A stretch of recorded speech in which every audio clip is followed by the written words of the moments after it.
question that our clients commonly ask when they're facing domestic violence charges is, will the case get dismissed if the named victim recants, or in other words, takes back what they said?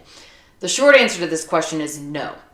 The issue is, when domestic violence is alleged in any kind of case and law enforcement and the district attorney's office becomes involved, the driving force behind the case moves from the reporting witness or the alleged victim onto the state. In other words, if you have someone who calls the police after an argument and they say that there's some situation that may involve domestic violence and the police begin to investigate, at that point it's actually out of the victim's hands.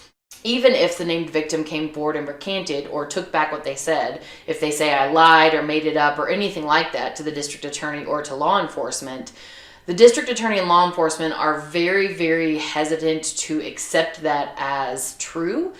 There's a lot of studies that have been done on domestic violence. In true domestic violence situations, a lot of times people will recant or take back their story due to outside pressures. So if the family's trying to pressure the named victim to take it back because it's impacting the family, if the actual person who's being charged, the defendant in the case, tries to pressure them, a lot of times people will try to recant what they've said. And for that reason, the district attorney's office very rarely listens to a recant and says, okay, yes, I'm going to dismiss the case because they said it didn't happen.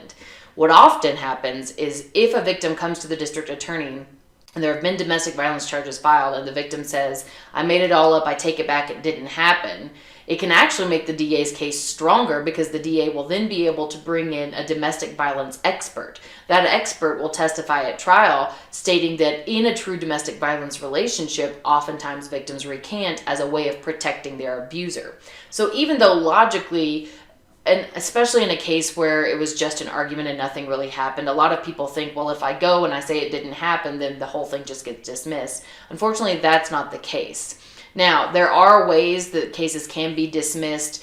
In Colorado Springs, for example, there is a process called a PPIR, which is a pre-plea investigative report, where you can actually talk to a counselor and see what the underlying situation entailed in a given case to see if it actually was an act of domestic violence. But just the idea of a victim recanting a statement does not result in an automatic dismissal. In fact, I have never seen a victim recant in a case and then the DA dismissed.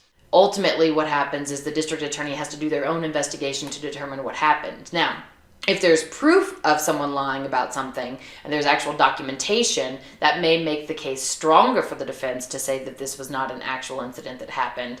But just saying, okay, well, if the victim goes and changes their story, the case gets dismissed, that never happens. It's incredibly important that you talk to an experienced criminal defense attorney who is well versed in domestic violence laws, especially if you have these types of questions. Because another important thing to know is, if you are charged with a domestic violence crime, you can never, ever impact a witness or a victim's statements. You can never ask them to recant. You can never tell them what to do.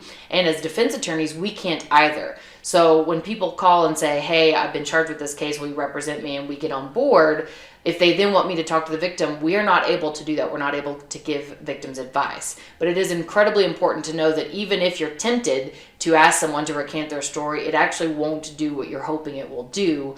A lot of the times, recanting only makes the DA more willing to press forward. Now, there are other defenses that we can do and other tactics that we can take on trying to get a domestic violence case dismissed, and we'll go into that in another video. But for the sake of this portion that we're talking about here, if you're thinking, hey, if the victim recants, will it get dismissed? The answer is no.